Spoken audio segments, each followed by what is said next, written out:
You should totally enjoy it, and we come out of it because obviously we needed this one. But boy, that was hard. Rayo is such a good team. They are actually they are amazing, and full credit to them.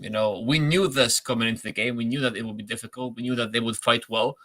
And all the credit to them, because that was a very disciplined team. That was a team that won their duels. That was a team that knew what flaws we had and knew how to exploit them well. Luckily for us, it didn't score, but also I will say that I still think this was a well-deserved win, and even more than that, I think on a different night, despite all the Rayo efforts, I think this ends like 3 or 4-0 for Barcelona on a different night, because we had the tools, we had the chances, we had everything, especially in the first half, and there was some in the second half as well. But the first 30 or 35 minutes was excellent. It was almost flawless. Right? Chance after chance, yeah, and then it went downhill because football is just that way. Right? If you don't take your chances, it will bite you in the ass eventually. Luckily for us, it didn't happen tonight. But it could have happened. Luckily, it didn't, and now we're league leaders, and this is massive for Barca, massive win. Absolutely, it's an insane win, and we should totally enjoy it, as we said. But let's talk about the keys of the game, and we have people joining anyway. So, Rayo will feel a bit hard done, wouldn't they? They will. They will. I think they will, because see, I don't like the discourse of who deserves something more, because you deserve what you get. What right? you get, yeah, I believe that. Exactly.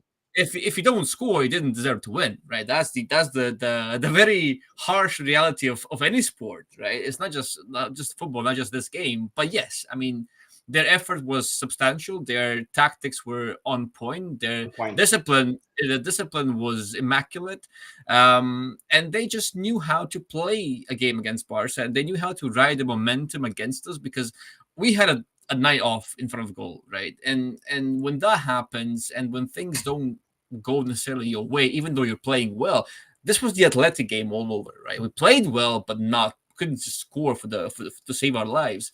So the first 30 minutes, yeah. After that, it was hard. It was hard. But by that point, usually we packed the game. By 30, we should have been 3-0 up, and when you're 3-0 up, the game changes completely. It's done. Yeah, at that point, it's done. The game, there's nothing more to do. The game could have been wrapped up very quickly. Of course, you can't expect to score every chance you create. That's also a thing in football. But at the same time, we had so many good ones that we should have scored more than one. Definitely should have scored. I wonder what the XG will be, because people always talk, oh, you talk about XG so much, guys. We do, and XG is not perfect, far from it, but I really wonder what it will be for this game, because we had some good chances, like really good chances, and it's difficult to say, okay, this was a guaranteed goal, this was a tap in, this was a clear-cut chance. It's not that easy. Even the easiest things that seem easy on screen for us are very difficult to actually execute in the moment at the highest level when you're playing against high-level opposition, which we have been or we're doing tonight. So it's tough. It's tough. But okay, let's see what the questions are for the game, and we can start there and see where it takes us then. Lamine's trying too hard for individual brilliance. Why? Okay, as Dev is showing us the data, I will start with this. I think with Lamine, I would agree with he wants to decide games. He knows that he can. He knows that he has the ability, and now he's tasted that. He's tasted being the feeling of actually being the main man. He knows he can be that. He knows he is that in the eyes of many. So maybe it's that, but it's also the youth, the hunger, the need to keep pushing himself as well. But I think he's tired. I think he's a bit overworked, and I think that's getting to him a little bit. So from that perspective, it's tough to say. He had a night off, and it's not the first one either. It's been happening. I will actually agree with this. For a few games, he had been trying that. Maybe it's it gets to you because everybody in the world is saying you're the best player in the world, right? Everybody is saying this. You're watching that, you're reading that. You're 16 years or 17 years old. You're young. You don't have the maturity.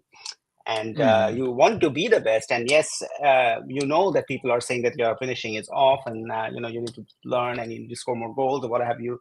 All plays, I mean, it plays in your head, and I won't be surprised if it's playing in his head, because for sure he has been trying to do it too much in the last few games, and he has been dispossessed quite a few times.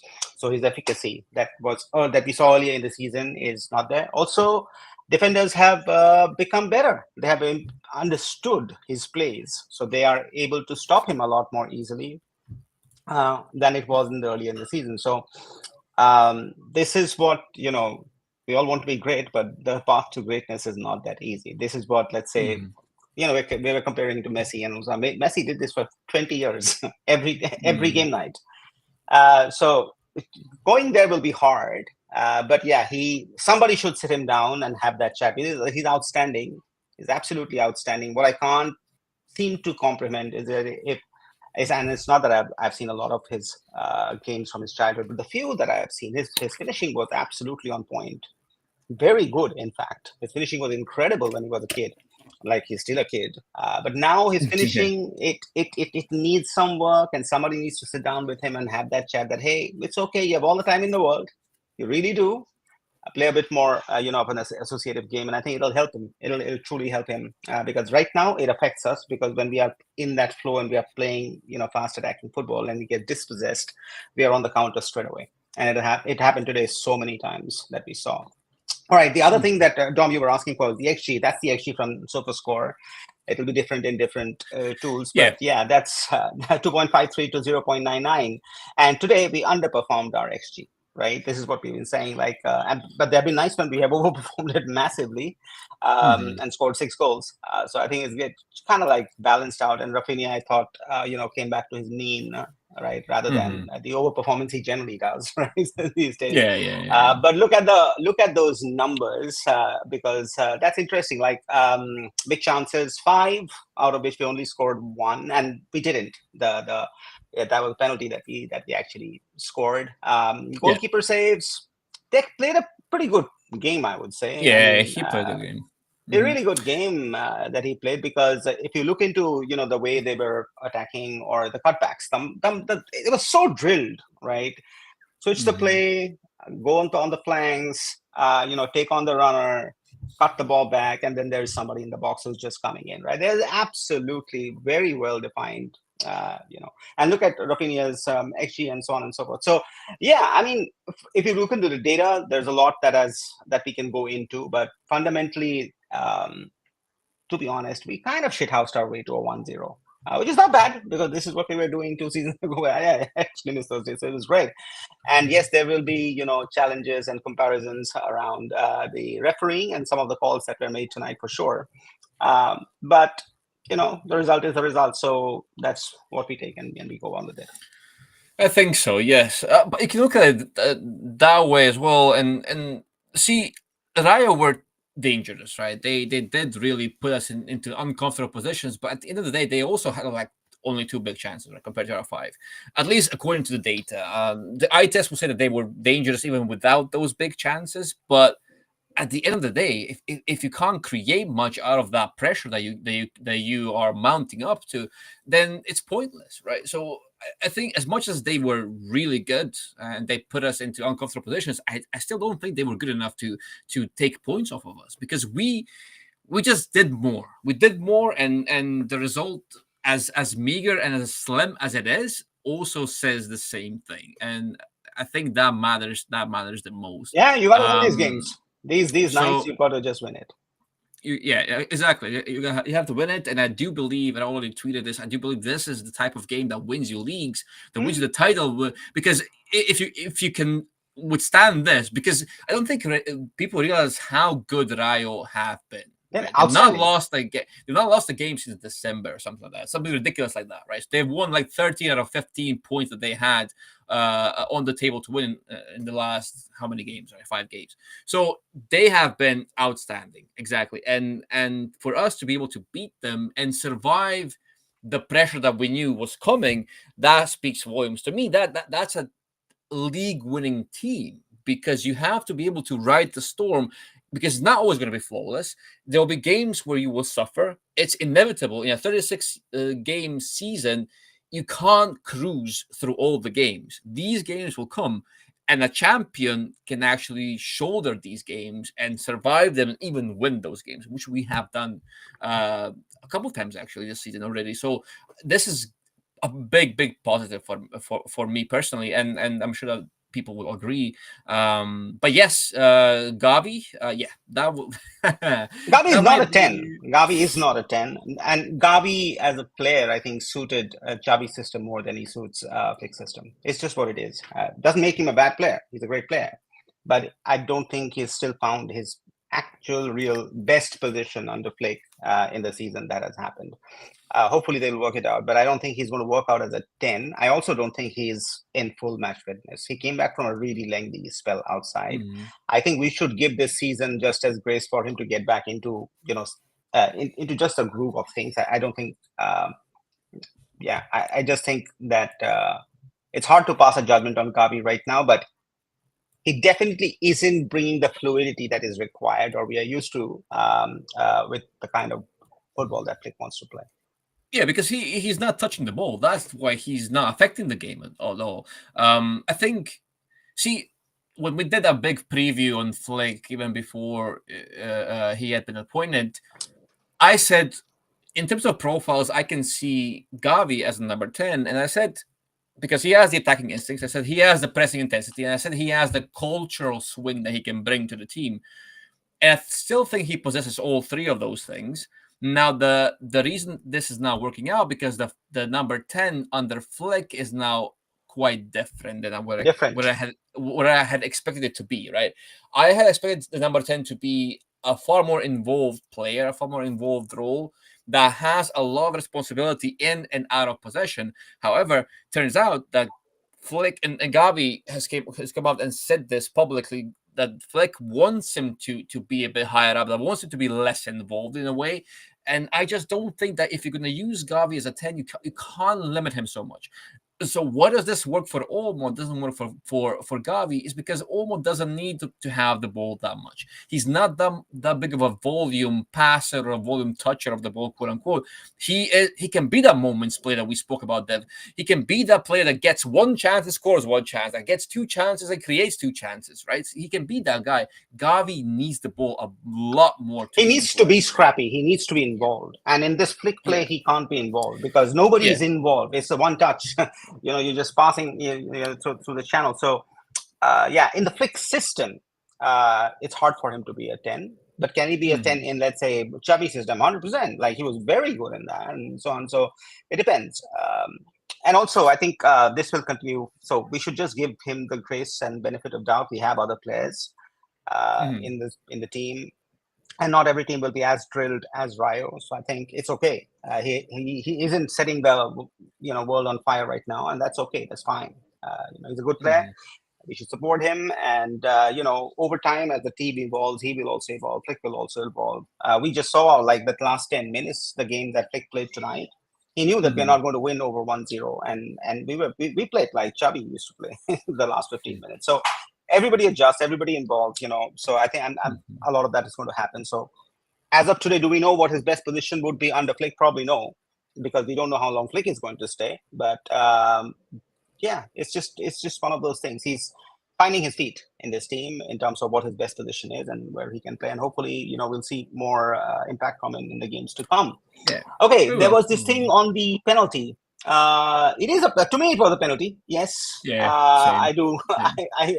I do agree, yes, that if we got that one, the one that we got, they should have got 1, 2, absolutely. That was a penalty. Right. Yeah, it was also a push, right? What was it? I don't remember. It was it was a push from Kubarsi. I don't know. I'm not a referee, and I don't know the rules. Yeah, none of us are referees. To me, it looked like a penalty. So it looked like a penalty. It's not easy to appreciate these games at all, and I'm sure, depending on where you are seeing it, you'll say, it was right or it was wrong, and maybe it was wrong. But we have taken a lot of those wrong decisions throughout the season. That much more for sure. So somewhere it balances out. That's how you would take it and run with it. Exactly. Yeah. yeah, nothing much to add here. Let's see what other questions we have. Okay, aside from Pedri and maybe Frankie, everyone was pretty lackluster today. Winning Frankie, yes, winning games like this does win championships. And yes, everybody was a bit lackluster, but we also had an 8-day break. We generally don't perform that well when we have long breaks, and we were discussing this in a couple of days back. I also think that the starting lineup was a little bit, I don't know. And then again, this Barca is a momentum team. They do create a lot in the first 30, 40 minutes. And if they're not away by that time, they do fall in trouble. And we've seen this, and we saw this again today. We lost a ton of chances in the first 30, 35 minutes. Had we converted them, this would have been a totally different game, because there was this moment when we were carving up Rayo with every attack. And that has never happened with us in the last 4 years. And we were doing it very, very easily, but we couldn't score. And then the momentum shifted, and after that, we were chasing the game throughout, right? So that's basically what happened. Yeah, we had a very, very poor performance in front of goal. Everything leading up to that was mostly good, at least for the first half, and then the finishing touches just weren't there. But yes, Pedri was amazing. That we keep saying that every week, which is which is what it's just normal for us at this point. But also, he ran like 12 kilometers or something. I think that was he ran the a number lot on the screen, and that to me, see that I don't like that, because by the end of it, you could see that he was gassed out, and rightly so. He was everywhere. He was doing defensive work. He was doing creative work. He was controlling the tempo. And I think it was too much work for one player. And Frankie was really good too. I see the timeline on Barca on social media. It doesn't seem to be as positive on Frankie's performance, but I think he was good. Now me too. I thought Frankie was good today, and he was different too, because we've been saying, okay, Frankie needs to pass the ball quickly. Frankie needs to hog the ball less and all that. And he's been doing that more and more. And some of his passes were one-touch passes. He was progressing the ball with his passing ahead of his running as well tonight. And I think he was doing more of the things that people have been screaming for him to do for a very, very long time. Now, what this also did for Frankie, however, is it made him look less involved, because by default, when he's not hogging the ball, quote unquote, he's touching it less, right? He's in less contact with the ball overall, and that made the impression of Frankie just ghosting in certain moments, whereas he was actually just moving the ball quickly away from himself. He wasn't asserting himself as much as he normally does. Now, Frankie, as a profile, the thing is with him, he needs to be the hub of the team as well. Now, when you have Pedri and you have Lamine, when you have those profiles in your team already, it's difficult for Frankie to be that as well. So it's a very tricky situation, because we want Frankie to be something that he is not. So we want him to be this quick passer who releases the ball quickly, who's very who doesn't hog the ball and so on and so forth. However, if you take that away from Frankie's profile, you take a lot away from that profile, right? Yeah.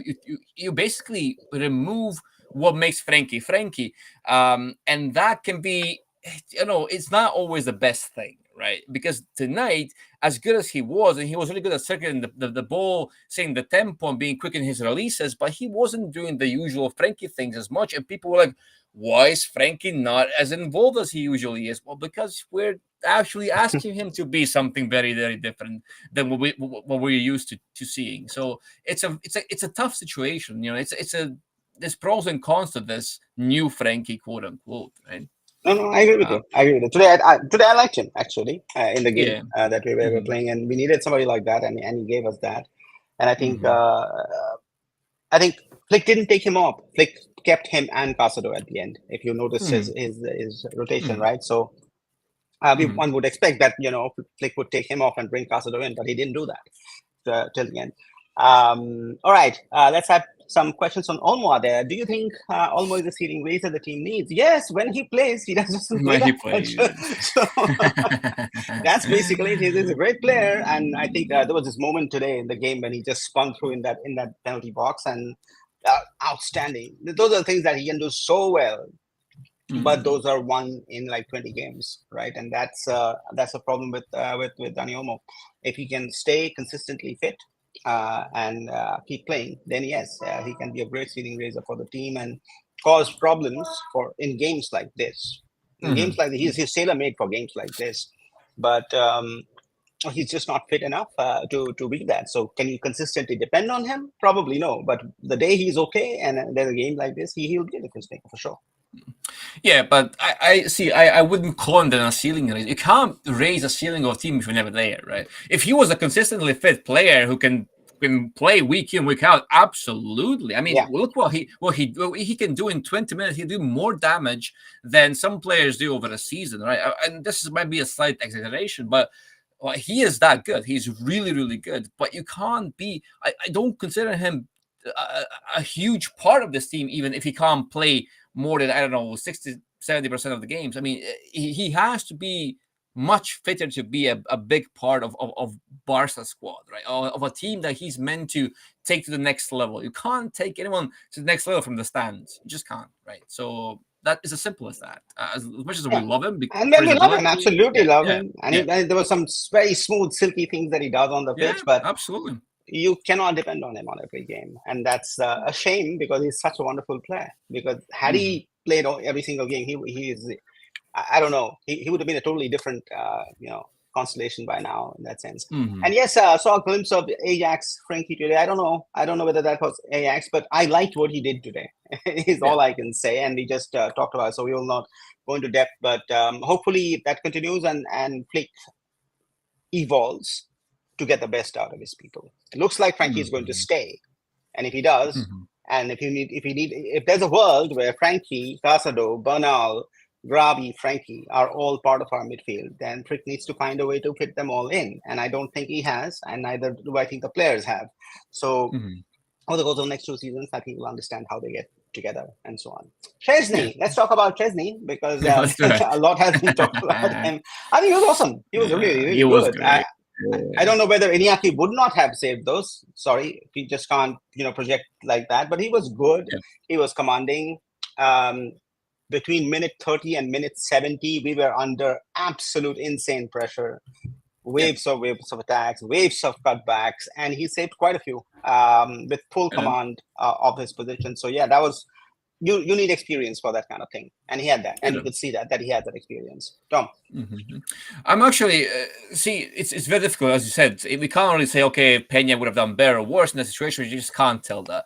However, I think Peña was growing to the point where you could actually expect him to make big saves as well. However, what seems to be clearer and clearer to me as we go is that Szczesny's footwork is absolutely better. What is better. Yeah, tonight it was really good. He was really moving the ball well. Even the long balls, even the switches to the free man, everything was mostly on his point. His distribution is much better. Much better. Yeah, so I think that is the reason why Flick prefers him. Plain and simple. We've been saying this for a while, but I think this game and a couple of games in a row now, I think they're slowly confirming that theory. And rightly so, because Peña doesn't, while he may make those saves that we talk about, he may or may not, but he could potentially, he's not making those, he's not taking those passes, right? He's not even trying those passes most of the time. And I think that hurts Flick a lot because that is the foundation of this Barca. The whole back line is the foundation of this Barca. And if you're not quick and incisive on the ball, in that back line, goalkeepers included, obviously, in this equation, you just won't find a consistent place in that team. So I think that is the reason why we're seeing more of Szczesny, and rightfully so, because now with more game time, more sharpness, I think he's proving to be quite an asset, even though obviously he's not a long-term solution. He really is not. Because there was this moment where he made a fantastic save. That was the sign that he was actually a good shot stopper. But then in the same sequence, the ball bounced off to the opposition player, and he was so slow to get up. He was like, no, he was slow to get up. So he saved the shot, which was fantastic. There was a quick reflex, but the amount of time it took him to get to go from the ground, get up, and try and jump on the ball, it took him ages to do that. So I think sometimes he shows his age in his movements. Sometimes it's just how quickly he can make those movements. But then again, his shot stopping has been really good, and that's what's mattered so far a lot more. That and the footwork, obviously. Let's talk about Inigo because I thought that was it's debatable. There were some things that went wrong, but I think some things that went very right. But based on this defensive, and we had to defend quite a bit in this game. And I think till the end it was Kubarsi and Inigo, and then Eric. Uh, Mhm. what happens to Araujo? Honestly, Dom, if this continues, you see him It's- like, yeah. is he a bench player? Is he a squad player for Hmm. Flick? Uh, a lot depends on how Araujo develops. So when you compare Araujo and Eric, obviously you know who does what well, right? You know that everyone knows that one defends well, one passes well. Okay, but there's layers to that. But then we can ask the question: who has more capacity to improve on their weakness, right? Is Eric going to become a better defender, or is Araujo going to become a better passer? Did I say that right? Yeah. Is Eric going to become a better defender, or is Araujo going to become a better passer? What can happen? What's more likely to happen? And that's a way to project maybe who would be a more useful part of the team. Now, I think it would be easier for Araujo to improve his passing than for Eric to suddenly become the Araujo type defender, because that's just it would mean that he would have to grow like 10 15 centimeters, be much more stronger and faster than he is right now, which is just that won't happen, right? But that doesn't always work that way, right? It's not as easy as that, saying, okay, Araujo, you just have to be a better passer and that's it, right? It just doesn't work like that. So I think it's up to Flick to see who can improve more, who can develop more from where they are currently, and then obviously who fits the idea more. At the moment, I think Eric even fits the idea more than Araujo does, which is why we're seeing him ahead of Araujo for several games now. Well, yeah, there was some injuries, of course, but still, I think Flick It'll values be that. interesting this summer. Yeah, in the summer It will be will be interesting because interesting. despite the renewal, there's still a chance that Araujo still leaves. Right, there's But a I chance. don't see him taking on a squad role. I think Araujo, being the kind of player, he'll want a starting spot, and I just don't Mhm, think he will get that starting spot under Flick even next season.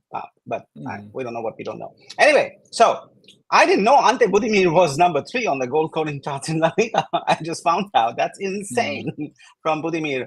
Lewandowski still going strong at 20. 20 goals a season is not bad at this age.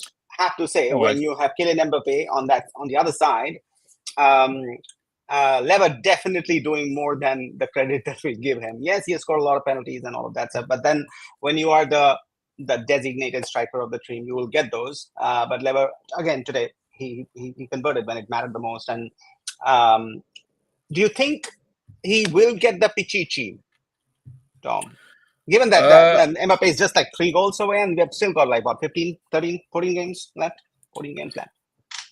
Current projection, yes, I think he would, because just based on how each of the teams play, we are much better at creating those chances for Lewandowski. We play much better football than Real Madrid do at the moment, and if you follow the trends, the trend for Lewandowski is still upwards, right?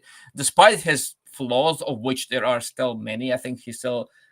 Everyone knows that he has flaws in his games, but he can still score goals. And there's no other striker in our team at the moment is a 30 plus goals a season striker apart from Lewandowski, even at the age of 36, 7, whatever he is, right? So I think he will get it. Will he be a Barca legend? That's the question. Like, he's obviously scored a lot more goals than people realize in the 3 seasons that he has been, Mhm. and but it was the timing of when he came and what Mhm. Barca were going through. Does Lewandowski get that legendary treatment from Barca fans, like the Suarez's of the world, like the Neymars of the world, and so on and so forth? Because his contribution has been quite good, to be honest. Yeah. He has been quite good, and I don't know, legend. How do we define a legend? It's so difficult because Lewandowski's peak at Barcelona. So yeah, he arrived at a very unstable period Tumultuous at time, Bar. yeah. Exactly, but also he also arrived way past his own individual peak. Right, this is not peak Lewandowski. Right, he's the washed up Lewandowski, and yet he scores 30 goals a season. Right, so that tells you how good he actually is. Now imagine a peak Lewandowski in this bar, so that would have been like 40 goals a season or something like that, something crazy like that. But Suarez's peak, for example, was a bit longer, and then his downfall was Very uh, fast. it, it was Overnight. rapid. It was It was and when overnight. he yeah and it was tough to watch. It was even even a tougher watch than Lewandowski is at the moment, if I'm being honest, because he was slow, he was getting fat, he couldn't control the ball to save his life. It was a bit like Lewandowski is now, but he was still scoring sloppy goals, which he's very famous for his sloppy goals. Lewandowski doesn't score sloppy goals though. He still scores brilliant goals. Like he scores goals from situations that you would not expect him to score goals Expect from. him, yeah. So I think that instinct that he has, combined with the service that he can get from these Barca kids, I think he can still reach a lot of goals this season, like more, like 30 goals, Yeah. definitely, and then win the Let's see. Pichichi. Now, is that enough for him to be a legend? Barca would have to win meaningful Something silverware, yeah, with Lewandowski being the main target man, be the main striker I would for agree. us. I would Yeah, agree. yeah, yeah. So we'll see. I would agree. We'll see. All right, let's look at that table. That table looks tasty. 51 Mm, points for Barca, 51 points for Real Madrid. mm, Athletic kind of like 1 point behind us. Athletic 6 points, and Villarreal 10 points. This is going to be a league title finish for mm, the ages, isn't it? Because 14 mm, games, yeah, I mean, Madrid has faced a little bit of a blip, but I think they'll come out of it. Atleti too, the last 2 games have been draws. I think they're all going to win, and I think um, somewhere we're going to drop points. I don't think we're going to win all 14. That's just impossible. That's just not going to yeah. happen. Mm. So this is going to be really, really tight. Tom, who are you taking for the league win? You'll say Barca, but I'll say what's your Barca, and honest? no, completely honestly, I mean, it's rare that the best team wins the league, right? Because there's so many variables in that equation.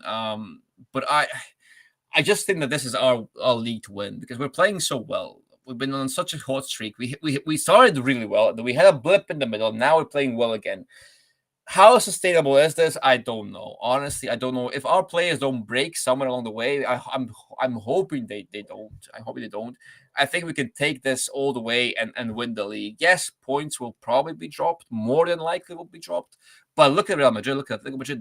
They're not really beacons of stability either. So I think we need to beat both Madrid teams, next time we meet them, and if that happens, then that's it. I think we What we, are the we tough have it. ones? We have what do we have? We have Athletic Club. That's a tough one. This was Rayo was very tough. We somehow passed that. Athletic Club is not going to be easy.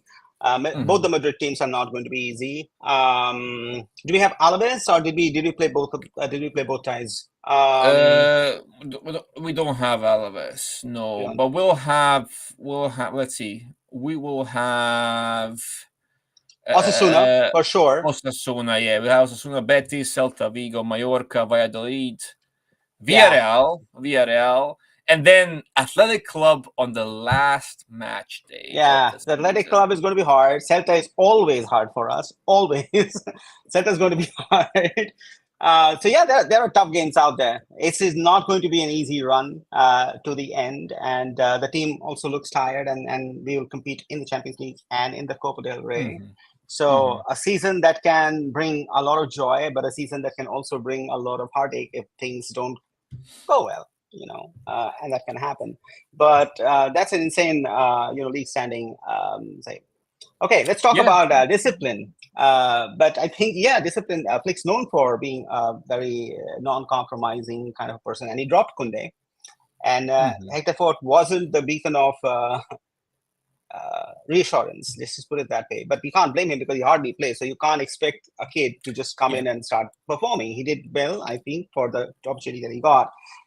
And I think Hmm. Flick also realized that this was too much of a risk to take, and then he subbed Kunde on because he just didn't have the confidence that we would be able to hold on to the lead. That's what I thought would happen. Because otherwise, knowing Flick, he would have kept on playing and kept Kunde sidelined. What happens after this in the dressing room is a question because he obviously does not like that. But yeah, he's a person like that. He'll drive his martial law and say this is how things Hmm. need to be. Hmm. And that's good. I mean, I think this team needed more discipline. We went through a phase where we had coaches that were maybe too mild, that were not really prepared or had the courage to actually sit down with some players and say, okay, I'm the boss. I walk into this room, I'm the boss. What I say, that goes. Now Flick does have that. At least it seems so from outside, right? That he has that authority, that he has that. Even Xavi, with Xavi, it always felt okay. I'm your friend, and I will protect you from everything, and he did well in that role. But there comes a time when you need to be the boss, and I'm not saying that he hasn't been the boss ever. Maybe he did stamp his foot down and say, "Okay, now you listen to me." And maybe he had authority in that locker room. I can't say that, but it seemed like he wasn't as strict as or as disciplined as Flick is now. And I think this Barca team full of youngsters who sometimes need someone to rein them in and say, "Okay, calm down. We have to do this. We have to be disciplined this way or that way." I think Flick fits that idea of a coach that we needed, at least mentally. Right? Tactically, we can discuss that all day because there are pros and cons. But this discipline wise and authority wise, I think it's what we needed. To be honest. Yeah, Hector played Flair well and sharp. If he's playing them, he'll be better than Conde offensively. Yeah, maybe. I'm not putting. I can't foresee the future and say that no, he won't be better. But today, a lot of attacks did come from his side. That's true. For majority of that 30 to 70 minute, did he put a lot of things wrong? No. But was he as assured as Kunde in bringing the ball back or connecting with Lamine? No, he wasn't. But he's not expected to be as well because he doesn't play regularly. So you can't. For what he was expected to do, he did very well. And yes, if Flick does play him regularly, he can be an amazing player, but he doesn't. That's the truth. He doesn't play him regularly, and I don't think that's going to change anytime soon. But Dom, what's your thought on Hector Ford? I think he was decent. But defensively, he seems. See, that's also because he doesn't play, as you say. That there is a certain disconnect, right? So when you watch Araujo play in that back line, you can see that he's not always on the same page. Hector Ford is not on the same page. How you time your challenges, how you step up or drop back, how you align yourself with the rest of the back line, all those things need to be inch perfect. We just play that kind of a system. Tonight, we didn't have Araujo to blame for our defensive blips, and yet there were loads of defensive blips, right? Because the system is just geared that way. The system is bust or glory, right? You either get it perfectly right and everything works out, or you mess it up and everything falls apart. That's Barca currently, and that's our biggest weakness still. That's why we can, on our day, limit an opponent to 10 offsides, or we can concede 4 goals. We haven't so far, right? We haven't, but there's always that possibility that someone will get something right, and the snowball effect will take the rest. Will do the rest even. So I think you have to have players in this back line who are perfectly in sync, and it's a very, we keep saying this, but it's a very risky system. And Barca can still beat anyone on their day. That's our biggest weapon, but then we're also so temperamental and so reliant on perfection in the back line, or perfection of timing, of coherence, of focus, that a minor blip can cause a lot of damage. And Hector Ford had those brain farts, so to speak. So I think that was the main criticism that I can give him at this. Yeah, but he's too young. Like this. I mean, he's too young. I mean, I couldn't play what he's doing at his age. So kudos to him, man. He's great, and hopefully he will get better, and hopefully he will, fight for his position, and Flick will give him his chances. So hopefully that happens, and if that happens, it would make all of us happy because we want more and more players from the Masia to be in the first team and actually play. But as of this moment, I think he still has ways to go to get there. And hopefully, over the course of the season and the next, we get to see that happen. Anyway, we've been going for a while. There's a point on defensive line. Let's take this as the last one. I think our defensive line was on point today, and Szczesny must be our first keeper no matter what happens. Well, I think Szczesny will be, because Flick has been very vocal about the fact. Why? We don't know. Personally, me and Dom have discussed it many times on whether there's a clear-cut reason. And yes, while there are pros and cons on both sides, it's just a tactical decision. I mean, Flick's going to go with it. And it's not that he's the cup keeper, or no, he's just going to start every game. That's basically what's going to happen until Ter Stegen comes back. It'll be interesting to see what happens when Ter Stegen comes back, because he's obviously back on the grass and his recovery is going in. Defensive line, I don't know. We did catch them offside. I do agree with that, but I think we had way too many crosses and cutbacks that came way too easily and could have been converted a lot better with a better finishing line. than what Rayo had. Um, to be entirely honest, that's what I thought. I mean, we didn't have an answer. They could the long ball switch. They did it time and again. There was a long ball, there was a switch of play, there was a runner, a winger, and he would beat our fullback, and then there would be a cross in the center, and there would be like 3 Rayo players coming in, and it happened again and again and again. And yes, Inigo held the line. I would agree, though there was probably one contentious VAR decision, whatever, but those happen in every single game. Mhm. Yeah, did the defense really perform that well as the other games? Probably no, according to me. But then, what do I know? Dom. I do agree with that. I think we were all over the place defensively for a while. Yeah, the first 30 minutes or so, first half an hour or so, that was great. I mean, we were kind of counter pressing them well. We didn't let them get out well. When they were getting out, they were just hoofing balls over the top, and we were sweeping them up. It was good, but then somewhere along the way, they just found the formula, right? And it's easy because I mean, easy. It's not easy, but it's easily identifiable because Barca play in such a very narrow way. When they defend, they have a four-man back line. They have a single pivot. They have 2 number 8s, and then that pivot has to cover the whole width of the pitch right With there, yeah. and that kind of isolates the fullback on the side. So when Koundé or Balde go left or right to mark, they're isolated against whoever Fully the out. yeah, fully out, and they often have to defend against 1 or 2 players because the support has to track back or has to cover large distances to get there and support them on the wings. So I think it's a very very easily exploitable flaw, right? And Exploitable trait, yeah. yeah. So it's something that teams know that they can do against Barca, and we haven't found a The reliable answer. way, yeah, outside of counter pressing them to hell, like really, really intense and really on point. When we do that, or the offside line, right? That's the 2 things that we consistently try to do, and if they fail, then we're in trouble, right? That's kind of the That's basics of basically it. what happened. So yeah, I mean, we didn't concede, and that's okay. But for Mhm. those 40 minutes, we were not in control, and that's not a great defensive line from that perspective. But again, as Dom said, this is exploitable because of the way Mhm. we play. Mhm. All right, let's take 2 more, and then let's take it from Van Lee. We haven't taken from Van Lee's our. He's Mhm. always there. Van, how are you? Dim Dom, if a treble is secured, which person gets there with transfers as a priority? Flick, Deco, or Laporta? Flick will only have a year left. I think in Barca, I think Laporta as a president has always backed his coaches, always, whoever it is. He's just that kind of a guy, and or he will fire. That's basically what it is. So, but he even backed Xavi, right? You cannot say he didn't.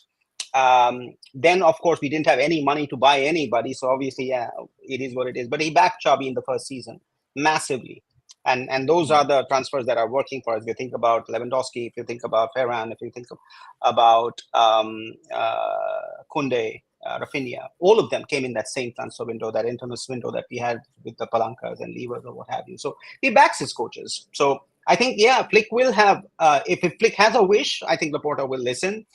That said, we don't have money, so until we spend, we can't buy. It's just sell.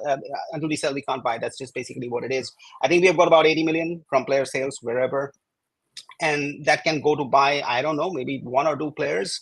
But it won't be statement signings for sure. I think I like somebody talked about Ratiu, the Vallecano left back, and he was pretty good today, right? And I think one thing I do agree with Deco is that if he can go for really good, La Liga has very good players who don't have the glamour, but they're excellent players, and they perfectly fit the squad and do the job that is required.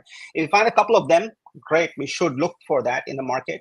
But I don't know, like, uh, yeah, man, I don't know. I think Flick will get a contract extension from the port. I think if we win something, depends on what we win or not. And whether he takes it or not, don't know.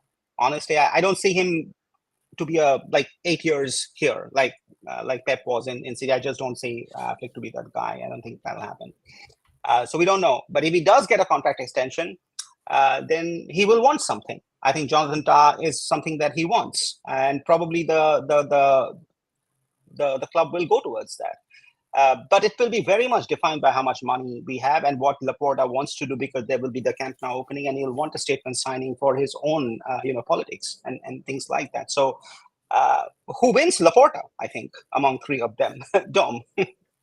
I would agree. I think Laporta gets that signing because he wants and needs one. And the thing is, we don't know. We don't really know what Flick would choose, right? What would be Flick's? We hear so much about Leao, about Haaland, and we always hear that, okay, Laporta wants them. Laporta wants this guy. Laporta wants that guy. We never hear about Flick wants this guy or that guy. Now, the thing about giving in on the coach's wishes is you have to look at it long term, right? So if Flick is here and you buy all the players for him or his preferred style of play, and then next year you go for a Nagelsmann or whoever that is, I don't know, someone else, and then the whole paradigm shifts, Team, yeah. And what happens then, right? So I think Barca need to have, and they've mostly throughout the history they've always had their philosophy, right?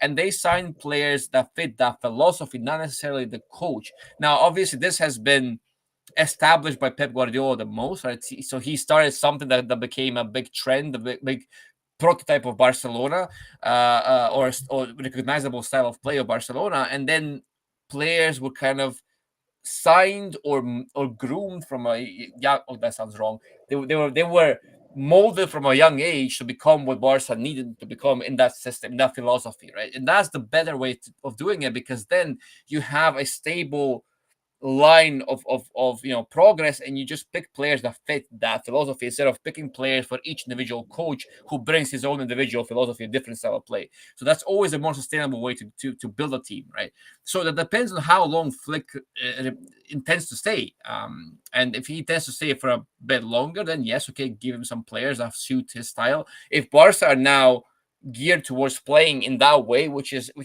still a bit of a Yeah. departure of what we're used to, which is fine. It doesn't have to always be the same thing. But then you have to be perfectly aligned that we're going in this direction, and we need players that fit this style that we actually want to practice, and that's it. If Flick is gone next season, there's no point in finding players who fit the system that we play right now and today. So that's kind of the more diplomatic answer, I guess. But it's Laporta. Who wins among three of them? It's Laporta. Laporta. Yeah, it's And he Laporta. deserves it. I would say he deserves it for what he has done Mhm. for the club, for where we are. I think if he's the president and he's calling the shots and he wants to get a player, he gets a player. And I think the Neymar question again comes up. We talked about Neymar a couple of days back. If Neymar comes, should you delay the number 10 by a year? Don't know. Is Lamine ready to be number 10? I think it will add a lot more pressure on him. I think he still needs to just settle down. But at the same time, you have the fear because, he's young and he will want to be famous and all of that stuff. So Yeah. it's a tough one, to be honest. Is Neymar a number 10? No. Can he come? Yes, he can. Actually, he can come because it will be a wonderful story in the new Camp Nou. And on his day, he is still outstanding, Yeah. for sure. Mhm. And then he has all the nostalgia and the history. So we'll all cry and all of that stuff will happen. So that's nice. It makes for good ratings. So that's good. But it's a hard one, man. It's hard one. Because Barca will have to keep him. And every season, every third season, he will want a better contract and he will want this thing and he will want that thing and so on and so forth. So that will happen. And you can already see that, right? He's trying to be the main guy, and that's just not coming off at times. So practically speaking, we should hold it for a while, but based on how things go, I think it'll be very hard to do that. Dom, what do you think? I don't know. Yeah, it's tough to say. We can't really say, okay, it's the number is a curse, and everyone who wears that number is destined to fall. We don't believe in that. Let's get that out there. But at the same time, do we need to give him the 10 when he's 17 years old? I don't know. I mean, if I think at Barca, there's just so much history and symbolism with that associated with that number that maybe it would be on the safe side. Give the kid time to be a kid and not be a superstar Yeah. leader of the team just yet. I mean, he can be based on pure ability, and even his mental profile suggests that he will be that sooner rather than later. But let's just give him some time to actually be a kid and develop and enjoy his football, enjoy playing with his mates for a bit, in the new Camp Nou soon and all that stuff, and hopefully win some trophies along the way. That's it. That's it. Yeah, he needs to score goals first. His finishing needs to be better. He's outstanding. He's really outstanding than what he does on the pitch. But he needs to concentrate on his finishing, get that going, be a lot more composed on the pitch, not get frustrated like he is right now. The last few games, I think if he can focus on that, his time will come. It's inevitable. If he continues that way, he is the number 10. It's just given, Yes. right? And he's going to win a lot of things in his career. But he has some ways to go. So hopefully, there's no rush in it, but it can be hard because he will want things for sure to stay. He will definitely want things with the amount of media and PR that he has around him right now. So we'll see how it happens. But on that note, it's been amazing. We are top of the league again after October. And looks like there is a league fight in our hands. And then there is Copa del Rey. That's not going to be easy. So let's get ready to watch Atleti, not once, not twice, but 3 times, because obviously what else can be better? We will play them 3 times. We'll play Madrid, and the Champions League games are coming up again. So yeah, a lot of games, a lot of things to look forward to. Somebody talked about Balde. Look out for the Balde video that we are coming out with this week. We have been also talking about Balde and his first touch and how he has improved. So Dom's doing a mega opus, analysis and research on Balde. Look out for that one. That's going to come in very soon. Until then, guys, stay safe, take care.